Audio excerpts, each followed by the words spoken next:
বাবু, যার বিরুদ্ধে হাজার হাজার কেস, আমরা দল থেকে তাড়িয়ে দিয়েছি।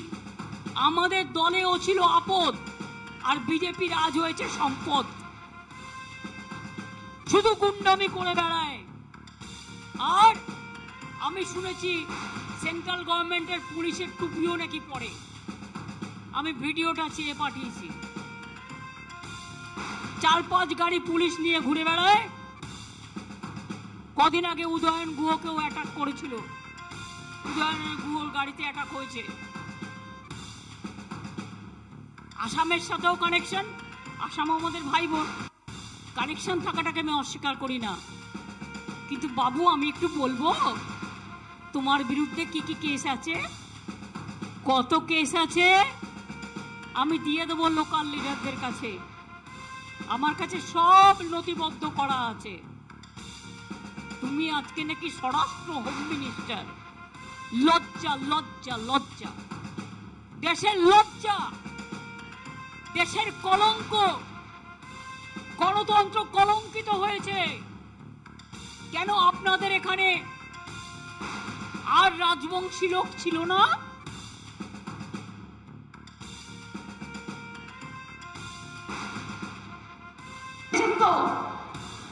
মাছের মাথাও হয়, লেজুও হয়। মাথাটা হচ্ছে ক্যাট, আর মাছের লেজটা হচ্ছে এনআরসি।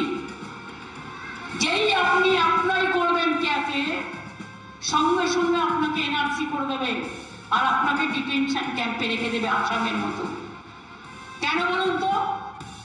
বিজেপি পার্টি থেকে বলছে পুরোহিতরা সই করলেই হয়ে যাবে। তাই যদি হয়, তাহলে পুরোহিতদের নামটা এম্পাওয়ারমেন্ট গ্রুপে রেখে তাদের অথেন্টিকেট করলেন না কেন?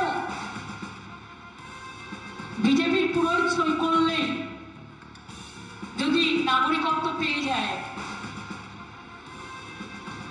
তারা তো অলরেডি নাগরিক।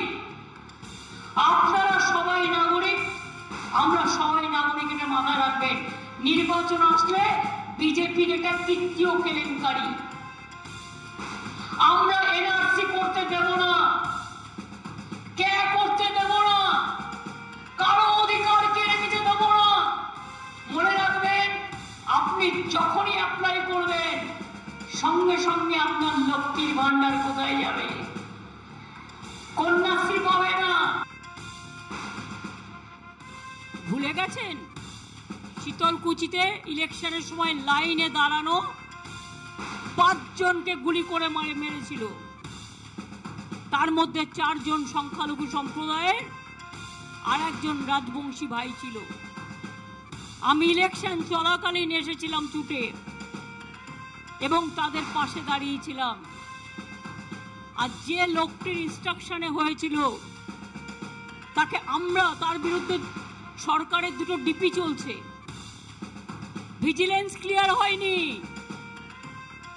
কিন্তু ভারতবর্ষের সরকার তাকে ক্লিয়ারেন্স দিয়ে দিয়েছে।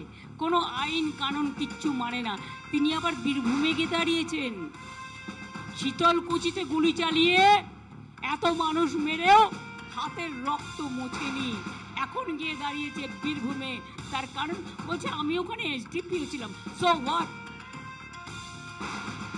ये राशन घोटाले, शिक्षक भर्ती घोटाले में जो लोग जुड़े हैं ना, उनको बचाना चाहते हैं। आपने भी देखा है कि टीएमसी के मंत्रियों के घर से नोटों के ढेर निकले हैं। ये सब मिलकर इन लोगों को बचाना चाहते हैं, जिन्होंने नौकरी के नाम पर ये मेरे परिवारजनों को धोखा दिया है।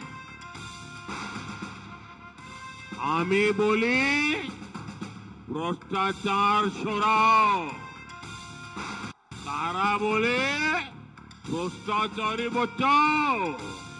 मैं इन भ्रष्टाचारियों को 2 टूक कह रहा हूं, आपकी धमकी से कुछ नहीं होगा। ये मोदी है, भ्रष्टाचारियों को सजा दे करके रहेगा। और बंगाल के मेरे भाइयों बहनों, आने वाले 5 वर्षों में भ्रष्टाचारियों पर और कड़ी कार्रवाई होगी।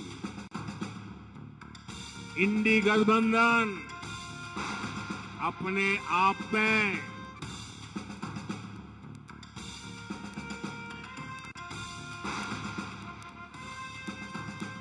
झूठ और भ्रम का प्रत्यक्ष उदाहरण है। यहां टीएमसी, लेफ्ट और कांग्रेस वाले आपस में लड़ाई करते दिखते हैं, लेकिन दिल्ली में सारे एक साथ रहते हैं, एक ही थाली में खाते हैं।